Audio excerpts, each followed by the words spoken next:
So Sam, you've watched the Kings play and train now. What do you like about the squad that Brian Goorjian has this year? I mean, they're super talented. That's the big thing, right?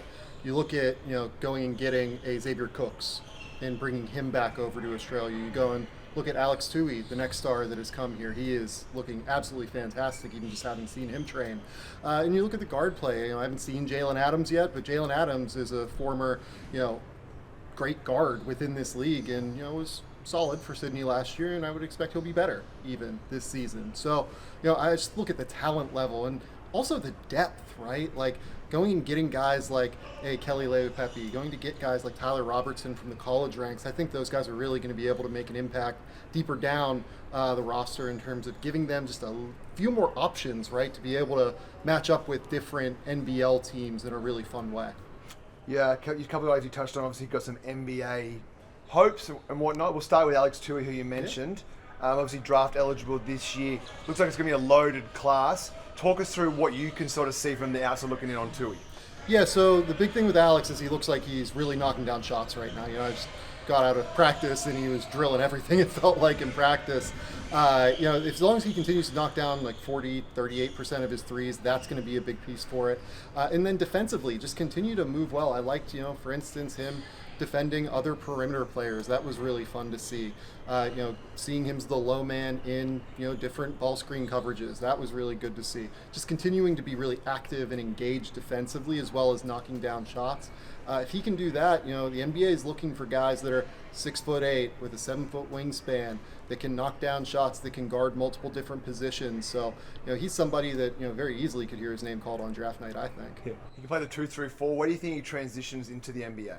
Yeah, I think he's probably a 3 or a 4, right? But the key is just, everyone talks about the NBA going positionless, right? It's more about who you can guard. I think he'll be able to guard 3s and 4s. And, again, if we see throughout the course of the season that he can switch on to guards and be effective that way, that would be an enormous help for his NBA stock. Another two that aren't draft eligible but have got NBA ambitions, Bull Qual and Jalen Galloway, just come back from Wisconsin.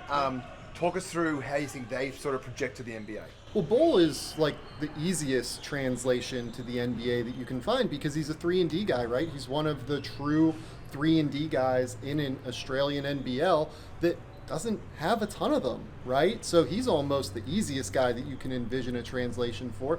Has these enormous long arms, has the strength. Like, he is stronger than what he looks like when you just see him. He's quite skinny, obviously, but like you see him on the block, he's able to kind of move guys offensively. You see the way he stands up defensively. It's a really, really easy fit for him. And then Jalen, it's all about the shot, right? With Jalen, I know Jalen, in the first game felt like maybe 1 for 5 or so from 3, but the shot looks cleaner. When I see it, it looks like it's coming out of his hand a little bit cleaner. The hitch that he used to have is gone. So, I know that, again, it didn't fall in the first game necessarily, and we hope to see that it will fall moving forward, but that's the big thing for him, is just continuing to shoot, continuing to be able to knock down those shots, and become that kind of 3-and-D player that we mentioned with Bull Qual. Apart from those three, do you see any other sort of NBA hopefuls in this Kings squad? I mean, the obvious one's Xavier, right? Like, Xavier, I think at any point could go back over to the NBA. I think he's an NBA quality player. I think there are, probably 700, 800 players in the world that are NBA quality players, and he's certainly one of them. So, Xavier also was knocking down some shots in practice today. That's the big thing for him. NBA scouts have always kind of wondered, what do we do with him if he isn't necessarily a great shooter, right? Well, if Xavier could improve and become this real, 35 to 37% shooter, obviously has immense defensive versatility due to his athleticism, immense athleticism to be able to slash and cut. He's always been a really underrated passer going back to when he was at Winthrop. So, Xavier has every chance to play in the NBA. At some point, it's just whether or not, on his front, like whether or not he wants to try and do it again, or if he's happy playing over here. Obviously went to Japan for a minute. It's just all up to him at this point, really. Yeah, finally, so now you've seen a number of Kings go straight from the club to the NBA. Xavier, Brian Bowen, Andrew Bogut, Jason Tate, Didi Louzada. Do you see that as a legit pathway now that the Kings are sort of created from here straight to the NBA? I mean, undeniably, right? I mean, my favorite one is Jason Tate, right? Yeah. I say that wearing an Ohio State hat for this interview.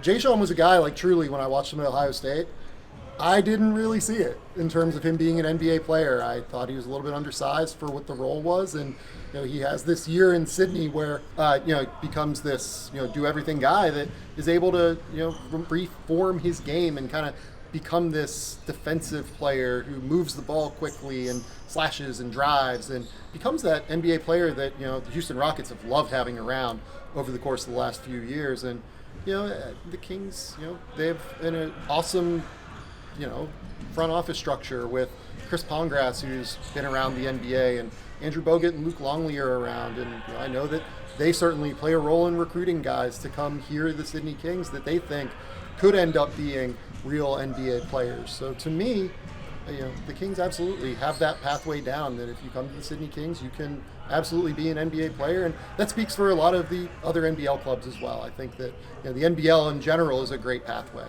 for players to come over here and become what they have potential to be. Awesome. Thanks, Sam. Yeah, of course.